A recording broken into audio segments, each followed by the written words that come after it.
नमस्कार, बहुत स्वागत है आपका। नवरात्र के दिनों में किसी भी दिन खास चीज़ों को घर में ज़रूर लाइए, क्योंकि ये चीज़ें एक तो माँ लक्ष्मी को बहुत पसंद है, दूसरा घर में बरकत होती है। आश्विन मास के शुक्ल पक्ष की प्रतिपदा तिथि से लेकर माँ के 9 स्वरूपों की पूजा होती है 9 दिनों तक। और नवरात्र का हर दिन माँ दुर्गा के 9 अलग अलग स्वरूपों को समर्पित है। ऐसे में अगर हम ज्योतिष की माने तो इस बार की नवरात्रि में पूरे 58 साल के बाद बहुत ही खूबसूरत सा संयोग बन रहा है। शास्त्रों में वैसे तो बहुत सारे तरीके बताए गए हैं जिनकी आप सहायता से माँ को प्रसन्न कर सकते हैं और जीवन में सुख शांति ऐश्वर्य को प्राप्त भी कर सकते हैं। वर्तमान में जो भी समस्याएं चली आ रही हैं उनका समाधान भी माँ के पास है। तो माता रानी का आशीर्वाद से अपने जीवन को सरल और सुखद बनाने के लिए वो कौन सी चीज़ें जिनसे माता रानी प्रसन्न होंगी और आशीर्वाद बरसाएंगी, आज हम आपसे यही साझा करेंगे। तो आइए शुरू करते हैं। अगर आप माता रानी का आशीर्वाद प्राप्त करना चाहते हैं तो इन 9 दिनों में किसी भी दिन आप अपने घर में कमल का पुष्प ले आइए। आप एक भी ला सकते हैं। वैसे तो अष्टमी और नवमी के जो समय को संधि बेला होता है, वहाँ पर जो संधि पूजा होती है उसमें 108 कमल चढ़ाने का विधान है। ऐसी मान्यता है कि जीवन के ज्ञात और ज्ञात बाधाएं तो हटती ही हैं, साथ ही उस समय पूजा करने से आपके जीवन में धन की कमी नहीं होती, शत्रु बाधा से मुक्ति मिलती है। तो माँ को प्रसन्न करने के लिए आप एक भी अगर कमल फूल ले आते हैं, माता रानी को अर्पित करते हैं, तो यकीन मानिए जीवन के हर कष्ट दूर हो जाएंगे। अब मान लेते हैं आपके पास कमल का पुष्प आपको नहीं मिल पा रहा है, तब गुड़हल का पुष्प की माला बनाकर, लाल गुड़हल की पुष्प की माला बनाकर किसी भी दिन माता रानी को जरूर पहनाएं। आप अपने घर में भी पहना सकते हैं। इस नवरात्र के दिनों में आप अपने घर में सोने या चांदी का सिक्का ले आइए और माता रानी के अष्टमी तिथि के दिन आपको अर्पित करना है। याद रखिएगा, अष्टमी तिथि के दिन कटोरी में दूध रखें और उसमें उस सिक्का को डालकर माँ को भोग लगाइएगा। जीवन में धन की कमी कभी नहीं होगी। सिक्के को बाद में पोंछकर अपने पास रख लें और दूध को आप तुलसी में डाल दीजिएगा। दूध थोड़ा ही लीजिएगा जैसे कि सिक्का डूबा हुआ रहे। आज हम आपको बहुत सारे उपाय बताएंगे जो जीवन के धन की परेशानी से आपको मुक्ति दिलाएगा। चैत्र हो नवरात्र या फिर आश्विन, दोनों ही नवरात्र का विशेष महत्व होता है, लेकिन आश्विन नवरात्र जो होता है वो बड़ा नवरात्र है। ऐसे में इस समय आप अपने घर में पीली कौड़ी भी लाकर रखकर आप किसी लाल कपड़े में बांधकर अपने धन के स्थान पर रखेंगे, माता रानी को अर्पित कर, तो धन की समस्या दूर हो जाएगी। तो इस नवरात्र आप कौड़ी लाकर लाल कपड़े में लपेट कर जरूर रखें। दूसरी तरफ अगर हम बात करें तो माँ लक्ष्मी की तस्वीर आप अगर कमल पुष्प पर, गुलाबी कमल पुष्प पर बैठी हुई माँ की तस्वीर लाकर अपने घर में स्थापित करते हैं विधि पूर्वक, तो ऐसा करने से भी आपको शुभ फल की प्राप्ति होती है और माँ दुर्गा के साथ माँ लक्ष्मी की कृपा भी मिलती है। तो आप इन 9 दिनों के अंदर किसी भी दिन ले आइएगा, जीवन में धन की कमी नहीं होगी।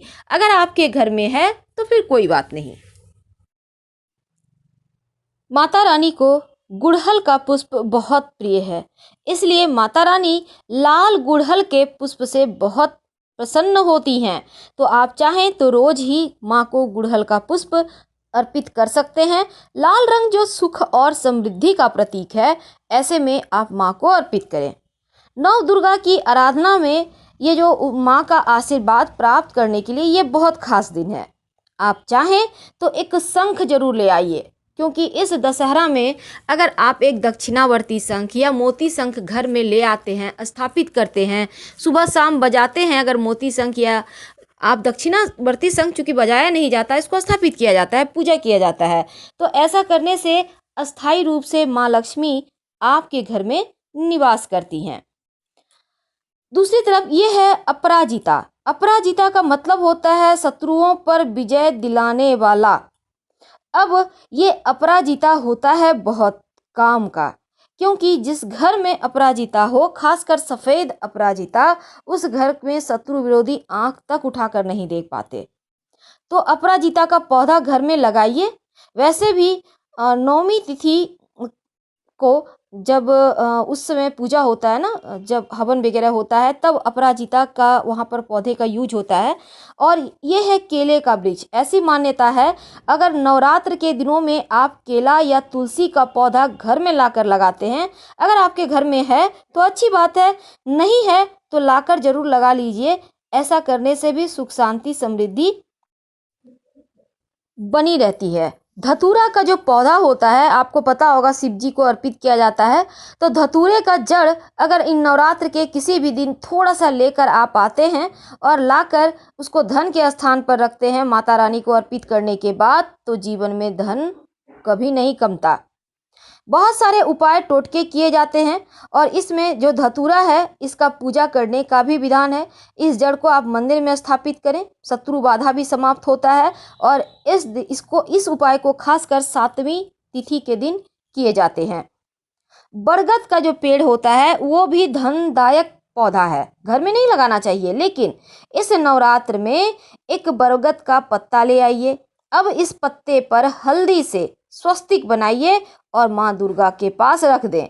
जीवन में धन सुख की कमी कभी नहीं होगी, धन आता रहेगा, हर तरफ से चारों दिशाओं से आपकी रक्षा होगी। ये है हरसिंगार। हरसिंगार का जो पुष्प होता है, ये मुंह मांगी मुरादें पूरी करता है, इसलिए हरसिंगार का पुष्प माता रानी को जरूर अर्पित करें। और बाद में माँ को चढ़ाया हुआ पुष्प आप एक लाल कपड़े में थोड़ा सा उसको सुखा लें, फिर छाया में सुखाइएगा या आप धूप में भी सुखा सकते हैं। लाल कपड़े में बांधकर अपने धन के स्थान पर रखिए। ऐसा करने से लक्ष्मी की कृपा आप पर सदा ही बनी रहेगी, बरसती रहेगी और जीवन में धन की कमी कभी नहीं होगी। तो ये छोटे छोटे उपाय, लेकिन माँ दुर्गा के बहुत बड़ा आशीर्वाद आपको दिला सकता है आसानी से। और अंत में एक और उपाय, और वो है नारियल। बिना नारियल का तो ये पूजा ही अधूरा है। इस नारियल का मतलब होता है, आपने जो आपके जीवन में कष्ट हैं, जो ग्रहों की पीड़ाएं हैं, इस नारियल के माध्यम से आप माँ को अर्पित कर देते हैं। इसलिए एक नारियल कम से कम आप लेकर माता रानी के मंदिर में जरूर जाकर रखकर चले आइएगा। ये आपके जीवन की बाधाओं को समाप्त करेगा, चाहे वो शत्रु बाधा हो, दुर्घटना योग हो, कैसी भी विपत्ति हो। नारियल वहीं छोड़ दें मंदिर में, आप घर चले आएं और माँ से प्रार्थना करें, आपकी जो भी मनोकामना है वो जरूर पूरी होगी। फिलहाल आपसे विदा लेते हैं, और भी ढेर सारी जानकारियों के साथ हम मिलेंगे। हर हर महादेव। धन्यवाद।